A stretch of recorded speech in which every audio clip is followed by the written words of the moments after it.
This is Out Loud and Laughing.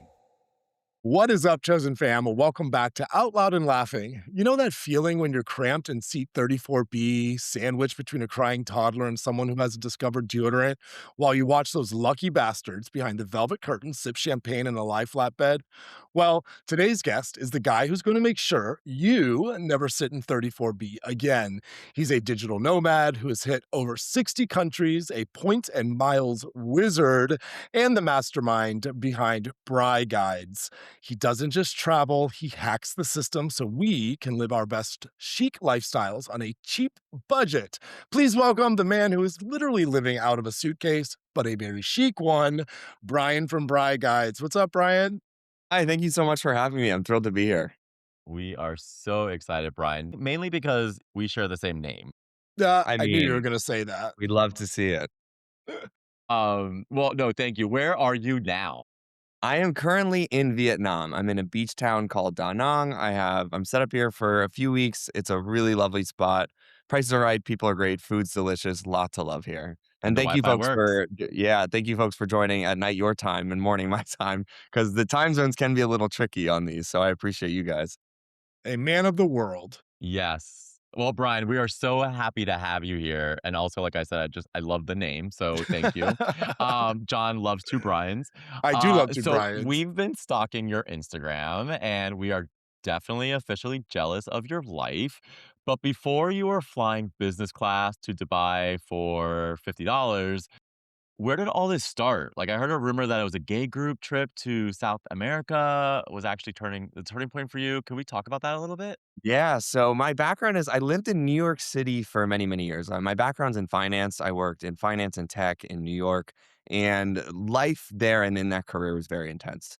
I was helping companies go public, so working crazy hours, and the only time work would leave me alone is when I left the country. So naturally, I left a lot. That got very, very expensive. So I was like, I need to find a way to save money on these flights and on this travel because New York City rents are not getting any less expensive.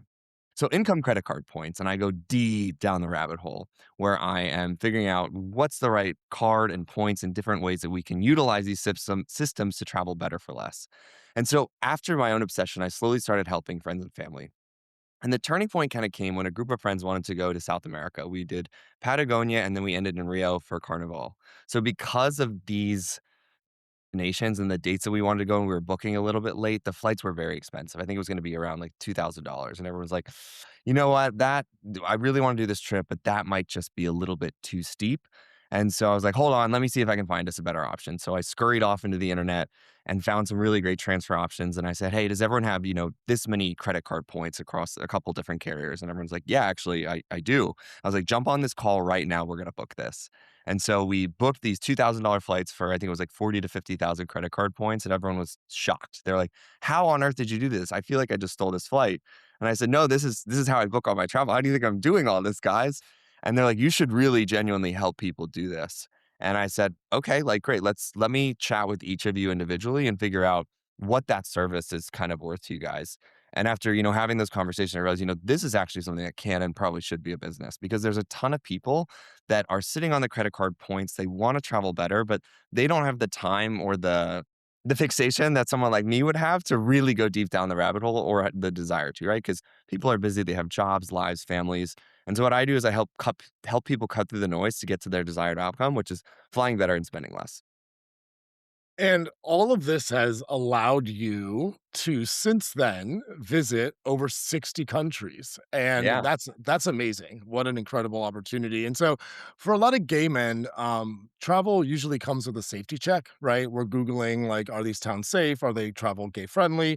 My question is, how has your experience been navigating the world as a gay digital nomad, right? Are there places that have surprised you, either by how welcoming they were or how much they weren't? Yeah. So I think in general, when you're a gay or queer LGBTQ plus person, travel comes with an extra layer of things that we need to do that other people don't need to consider. The safety check thing is Mhm. something that's really important. And before I go to a place, I always try to check the local laws and understand what is acceptable and what's not. Because there's also two different things. There's what the law is on paper, and then there's also the acceptance within society. And I find those two things can be a little disparate, where there are places where it might not be the most friendly on paper, but people have been incredibly kind and warm and welcoming. So there's a lot of, in general, what I've found is that people tend to be nice, kind, and friendly. No matter where on earth you go, I think that like a lot of times you hear stories and horror stories of, this, that, and the other thing. But I find the more I get out into the world and the more different places and cultures and people that I experience, in general, people are kind, they are good, they are welcoming, they are warm. But at the same time, you also need to be respectful of local customs and cultures. So there are certain places on earth, right, where you wouldn't want to be doing PDA, whether you are in a straight couple, whether you're in a gay couple, or anything else, just because it's not what's accepted there. There are places where it's totally fine to go running shirtless, which is one of my favorite activities, and other places where that's kind of rude and you should cover up. So understanding the local cultures and what behavior is and isn't acceptable there is something that's really important. So for me, I've definitely been pleasantly surprised most places that I've gone, with that caveat that, you need to be, somewhat careful. But as far as specific locations, I think like one of the most friendly, like one of my favorite places on earth is definitely Brazil. There's a Mm. strong, thriving kind of queer and gay culture there, particularly in like big cities like Rio de Janeiro and Sao Paulo. On paper, it can be a little bit like of a mixed bag and it's not 100% just like anywhere, but that was definitely one of my favorite places where I just felt completely at ease. Most of Europe this way as well. Mhm. But yeah, it's really amazing how many awesome kind of places that we are able to go where we're fully loved and accepted for exactly who we are. Do all the apps work in all these places, Brian? Yeah. No, it's very rare. It's very rare that the apps aren't working, even in places where it's maybe not quite as friendly. Like usually the apps will kind of still work. So like even in like Morocco and different parts of Asia, like, you can open the apps and it'll be working, and so there's other places, like parts of Indonesia where it's a little shaky, but, like, you can use a VPN, but most of the time when I was in Indonesia as well, all of the apps were working, and the thing is, even when you go to places that on paper aren't the most LGBTQ+ friendly, LGBTQ+ people are there. We continue to exist.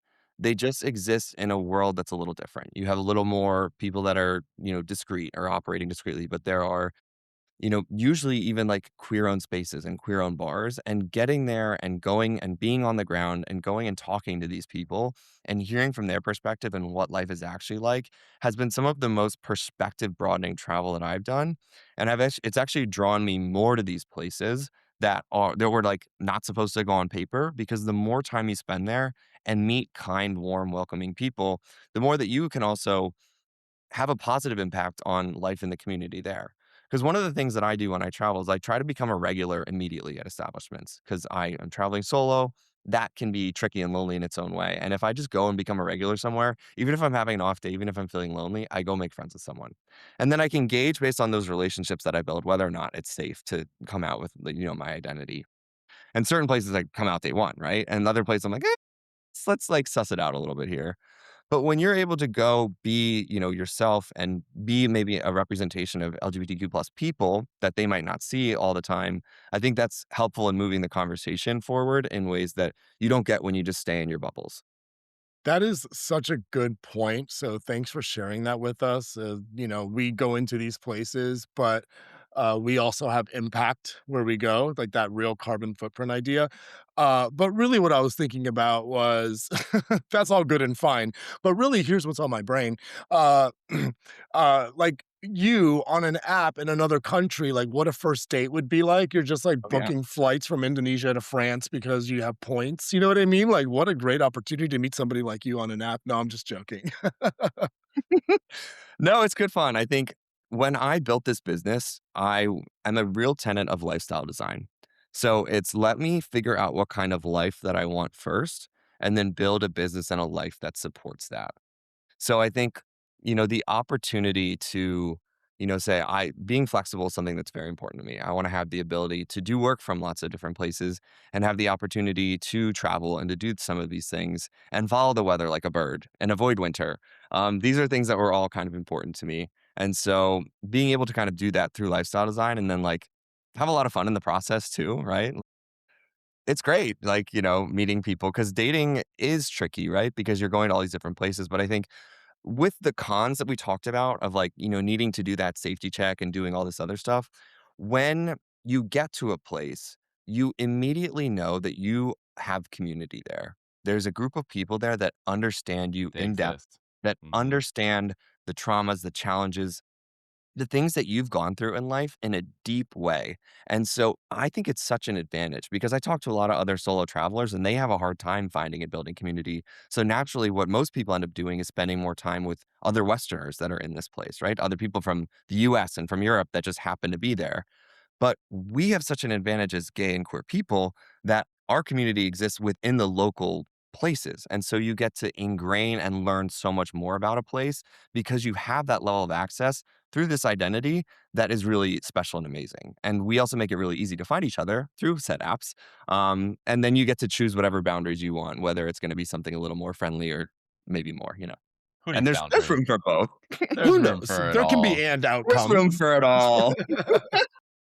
I mean, I'm taking a little bit of a turn because with BryGuides, like you're building this business that it sounds like a dream, and we'll talk about it. But we also know it's a logistical puzzle because you're always on, and like John and I with the podcast as well. Like it's not a 9 to 5, right? You're always doing it. You're always thinking about it, and now you have the added complexity of time zones. And so, what's the discipline for you to stay on while also technically being off? Like Yeah. how do you keep your sanity?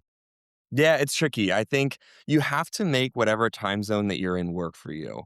And so I just try to think of it more as an advantage rather than like a disadvantage.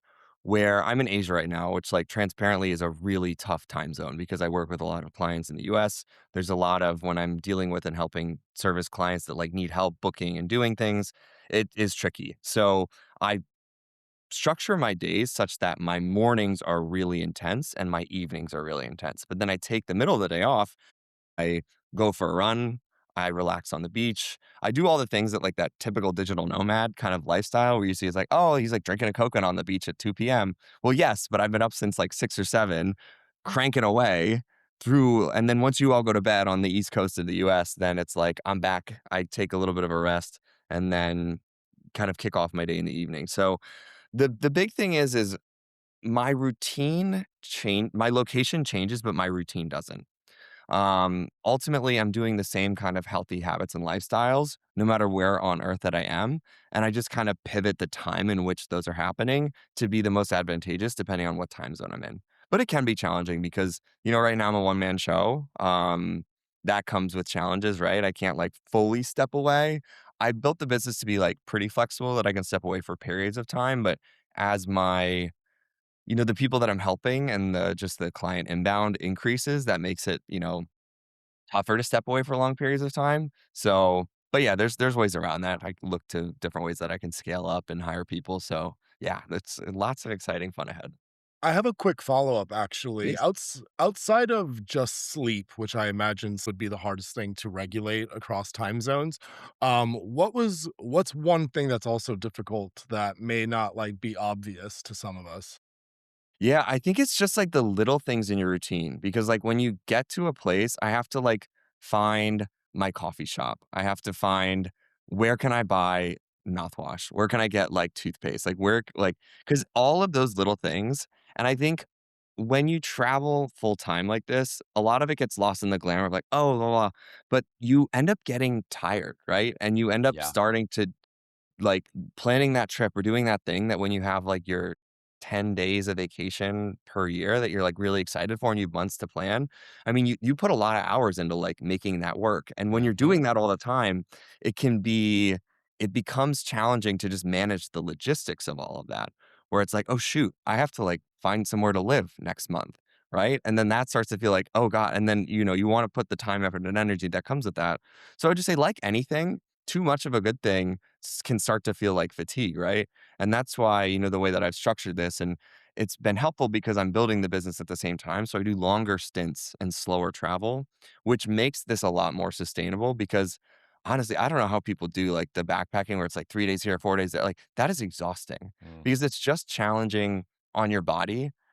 I try, like we joke about like changing time zones, but I actually try to change time zones the least amount possible. Like if I'm coming to Asia, that's really hard on the body. I try to stay here for at least like a few months.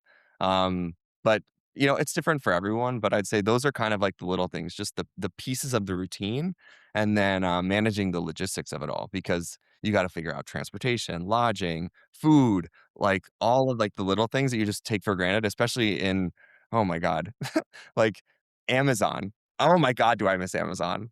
Yeah. I The don't miss little a lot, things. but, like, oh, I had an interview yesterday, actually, and it was at night, and so I didn't have the lighting in here is not what it needed to be. Fortunately, it's daytime, so I've got great lighting right now, but at night, the lighting is rough in here, and I had to, like, go buy lamps, and I went to, like, 4 different stores. I had to buy different clothes because I didn't have, like, the right clothes for that, and it was a circus, and it was, like, a whole afternoon, but, the good with the bad. These It's aren't true. real I problems. I I travel for work, a lot, and I go to Asia, and I've gone to China twice, and I've only gone to China for 4 days. And so that really fucks with you. Like, just getting there, only being there for 4 days, just starting to get acclimated, and then coming back. So, completely understand what you're going through, and I'm glad you're putting the months in, not the days. Yeah, and China's tough too because I think, like a lot of places, particularly like Southeast Asia, there's pretty robust like tourism infrastructure where Oh, a lot yeah. of people are speaking English. China is not that way. I'm And I lost. haven't I haven't spent extended time there, but even like all your apps like Google Maps and stuff like might not work. So Nothing. yeah, You can't even it's pay with a credit card. yeah, it's wild. It's Yeah. totally different, but it's cool. I want to go spend more time there. And now with some like visa regulations lightening, I think I might have the Mhm. opportunity. So stay tuned. Yeah. Stay tuned. Um, on top of all the challenging logistics and the constant moving and just, finding new routines everywhere you go, does it become lonely? Like, you started to touch on it a little bit, but how do you maintain a social life in these new places or a dating life for that matter, Yeah. No, especially when your zip code is changing like every 2 weeks? No, it's definitely challenging, and that's why I really like to stay in places for longer periods of time. I find you're able to plant a little bit more roots and start to have a better routine. So there are absolutely days where it gets lonely. I don't think this is possible without having a really strong support system back home, which I fortunately do. I have amazing family, amazing friends who I'm 8,500 miles away, but they feel like they're in my pocket. Like, they're always like, I pick up this phone and they are there immediately, and I have really amazing friends and support system back home, so, like, I never feel like I'm by myself. And then it's little things that I have learned to do, like, I talked about it earlier, but becoming a regular somewhere where, like, especially in those first few days in a new place before you kind of, like, find your people or find your kind of community, that is so critical and crucial because just me going and kikiing with the auntie down at the coffee shop, who they teach me a new Vietnamese word every day. I learned hot boy yesterday. I forget it already, but like I have my coffee order in perfect Vietnamese. Cao den com com da You could do it. Cao den da com gun. There we go. We got it. So black coffee with ice, of course. Yes. But it's those little interactions that can kind of really help you.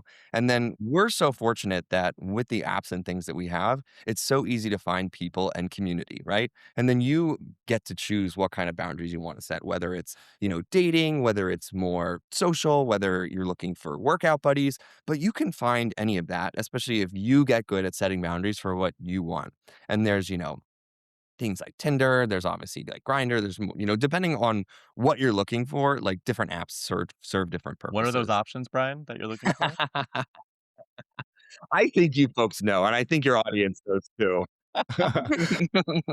I was actually just gonna say because you mentioned something really interesting just now around like staying somewhere, finding something local. Someone told me this a long time ago when I was traveling, and it was basically this difference between a tourist and a traveler. Mm, Really being curious about the community that you're surrounded by, the place that you really immersed yourself into. And Yes. it's like a mantra that I've taken into a lot of my global travel. And I think that you were starting to talk about it. And I think it's so important. If you are traveling to somebody else's home, like while they are welcoming, you can also like learn a lot about them as much as they learn about you. So, anyways, it's really, really exciting to hear you give some of those tips to our chosen fam. yeah, I think it's so important because so much of travel, especially in the age of Instagram, has become you go and you check the box and you take the picture and that's it. And everywhere that I've gone, the magic is always in the people that get you there. Mm. So it's taking that time to talk to the Grab driver, the tuk-tuk driver that is whisking you from point A to point B, talk to the boat captain who is bringing you from Instagram spot A, B to C to D and E because their stories and their perspective is so refreshing, Yes. particularly because, you know, in the West and in the US, like so much of our like worth and happiness is based on like physical things and success in lots of different ways. And then when you step out of that and you kind of strip it down, you start to see the stuff that matters. And you start to see that like actually we're all like kind of the same. When you like strip all the nonsense away, we always want to be happy. We always want to be healthy. We want to love our friends and family. We want to live good, decent, healthy lives. And so much, especially right now, we're seeing like in the world and in the media is people being othered for like political gain and all this kind of stuff. And I think the best antidote to that is to just get out and meet people. Right? If you have like trepidations about immigration or things like sit down with a couple immigrants. Your Yeah. perspective will change, right? Yeah. Yeah. They like people from Latin America are the most kind, warm, welcoming, amazing people on this planet. It makes me sick seeing what Mhm. we see. And I don't want to go too far down this rabbit hole, but it's the if you wanna hate the world, watch the news. If you wanna love the world, get out and experience it, is a quote that someone told me, and I think that's, like, the perfect summation of it. That's perfect. Let's transition back over to BryGuides a little bit because what I want to get into is like for our chosen fam listening who are sitting on 50,000 Delta miles and don't know what to do with them. What is the biggest mistake people make? Yeah, I think the number one thing that I see people do is redeeming their points incorrectly, right? So, the first one, it's kinda obvious, is not taking advantage of all the different perks and tools that your cards and things have, so Yes. take a look at that. I mean, a lot of times your cards will have credits and things like TSA PreCheck and travel insurance. So, like, people are buying separate policies and, like, your card has it, girl. So, like, Mhm. look at that before you do that. So take inventory of the cards that you have and what's kind of available there.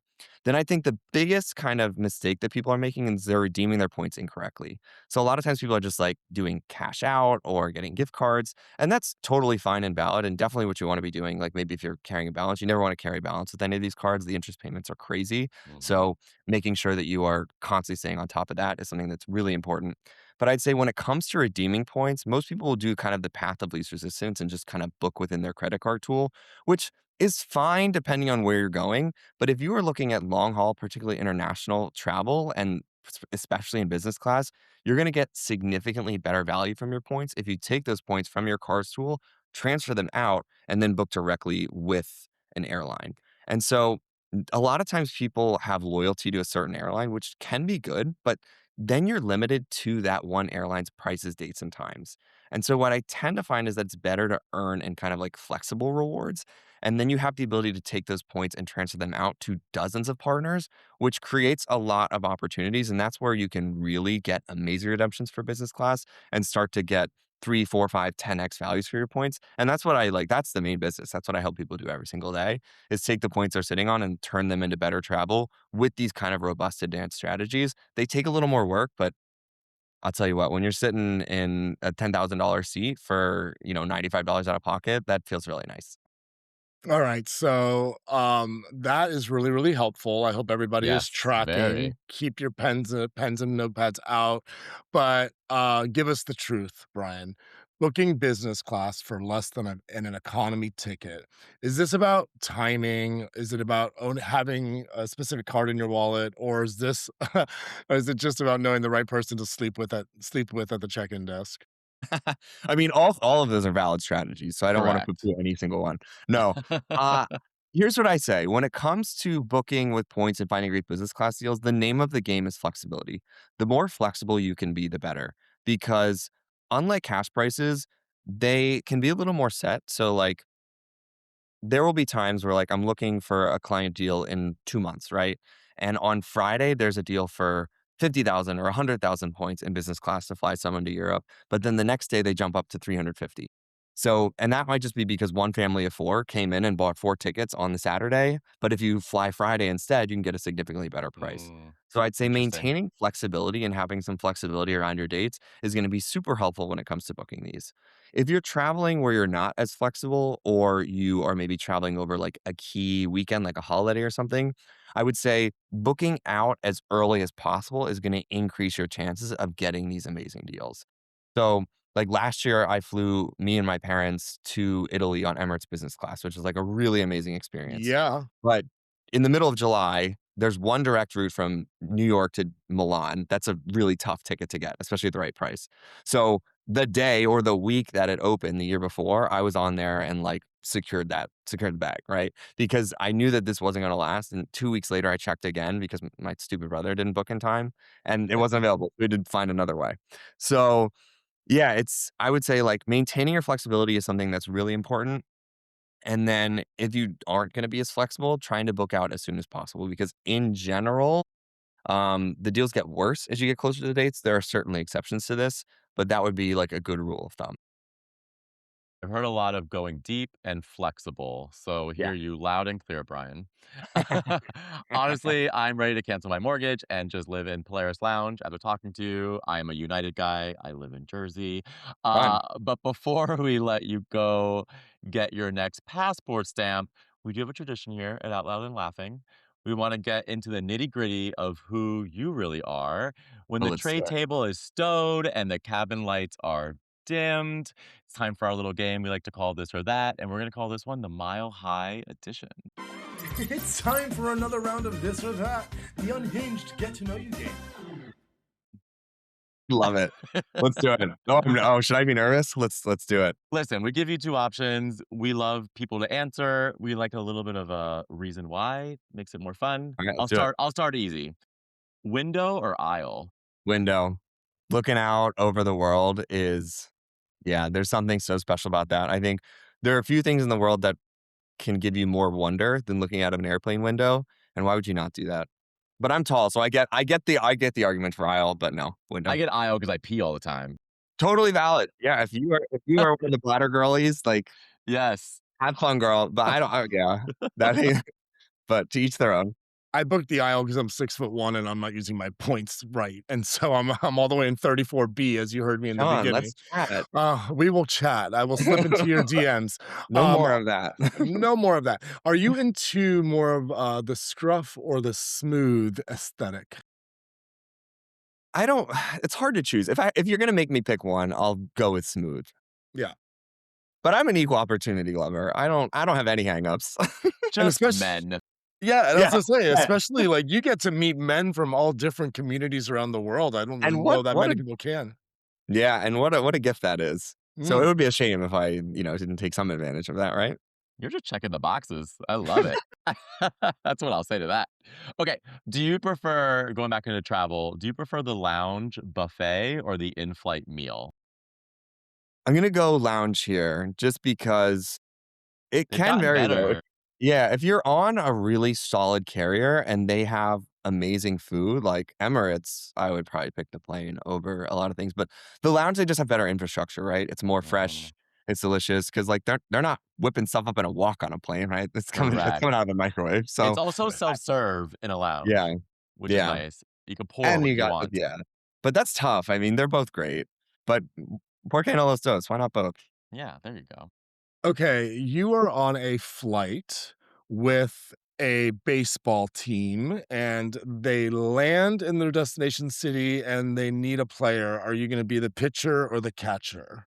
Why not both? I like that, right? Stay versatile. You never know where you're going to land. At the same time, There's Brian, time and or space for both positions. I love it. You don't need points for that, y'all. yeah, Period. Period. exactly. Okay, this one's interesting because when I travel internationally, sometimes this doesn't exist, but a shower or a bath. Sometimes, I'm probably team shower. yeah, Yeah, it's tough though. Like that's what I do every day. There's a time and a place for a bubble bath. If you are in a luxury hotel and there's a view, yes. catch me in that tub every single time. Hmm. But day to day, I don't know. It's so much work. You got to fill the tub and then I don't know. I'm an efficient like I'm an efficiency person. So like team shower unless I'm in like a luxe spot with the right tub setup, then like catch me in the tub. You're making me want to change my answer now to showering with the team. Period. Yeah, I like this. I like where We're this is still going. with that baseball team. I couldn't get off the field fast enough, Brian. Um, are you a chest guy or a butt guy? Again, why do I gotta pick? But if I had to pick one, I'll go with chest. But Yeah. yeah, oh, that's a tough one. That was actually Well, very difficult we to keep choose. saying after heated rivalry, but now like kind of rises Oh to the man, top a yeah, little bit. Connor. What a that That was a man. work of art.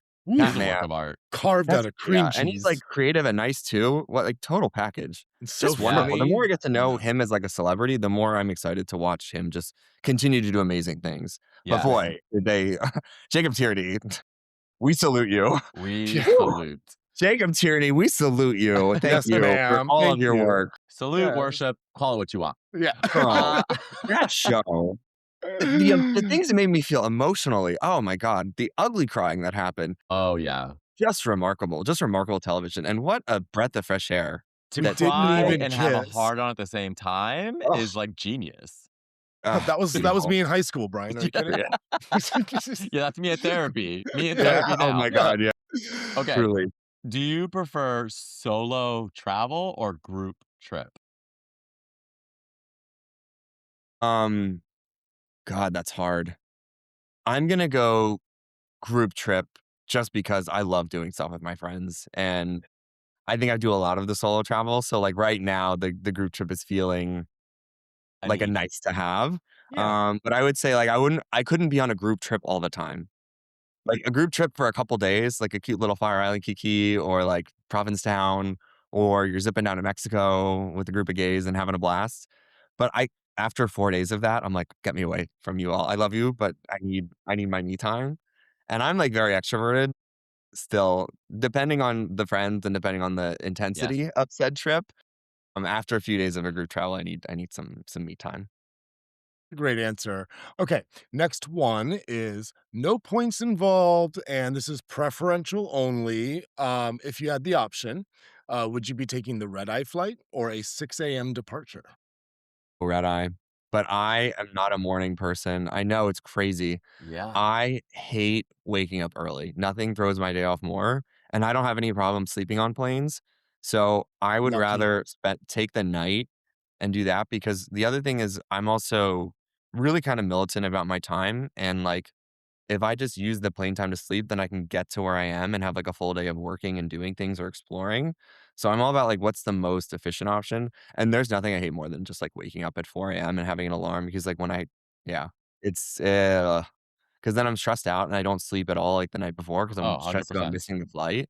Yeah. Whereas, like, I am more of a night person, so I'm moving and grooving and, like, getting things done. But, yeah, I have, like, my whole routine when I'm doing nighttime flights where I cut down on my caffeine, I prepare myself, a little glass of red wine before, so it just knocks me right out. A But, little yeah. eye patch or two, the Yeah, mask. if you don't sleep on planes, I totally get that, but I do not. I've mastered it, yeah. It's important in my life that I figure that out. Okay, whether you're on a plane or in Vietnam right now, are we wearing briefs or just commando? I'm usually wearing briefs or some kind of underwear, but, there's a time and place for that, sure. Of course. I know. Commando, really? Are we still doing commando? Is that a thing still these Some people days? like to air it out, I think, and that's I mean, well, okay. then I don't know that briefs is their problem. They probably need a doctor. Okay, Brian, this is your last one. A one night stand in a foreign country or a long distance relationship? Oh, I have to pick? Oh, we struck a Jesus. chord. We struck a Oh, chord. no. You could do both depending on the relationship, long I was gonna distance, say, and the yeah, I'm rules forgetting in all those place. no's. Oh, god. I would say, like, right now, I'm probably more in my one night stand era, but I Hell think the yeah, the get it. long-term version of me prefers the long-term relationship. But I think there's times and spaces for both. I think in my current lifestyle setup, relationships are a little tricky at the moment, so I'll have to lean slightly towards, the one night stand.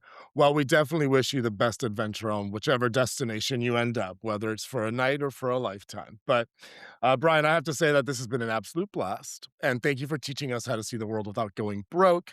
Now, please tell our chosen family where they can find you to either book a consultation or just simply thirst over your travel photos. Well, there's no shortage of all of the above on my Instagram, so it's at BryGuides, BryGuides. That's the best place to find me, and then from there, you can link to BryGuides.com where I have links to how to, I can find you credit card points deals if you have a trip upcoming, or you can book a one-on-one consult there. So, but I'd say start on Instagram. That's like, that's my operating hub. And from there, you can find everything else. Amazing. Thanks for tuning in, Chosen Fam. Remember, go follow Brian at BryGuides. Get those points up, and we'll see you next week. Stay loud, stay laughing, and for God's sake, stop paying full price for flights, guys. Bye. Bye. This was Out Loud and Laughing. We're available everywhere you get your podcasts: Spotify, Apple, YouTube, iHeart, or wherever.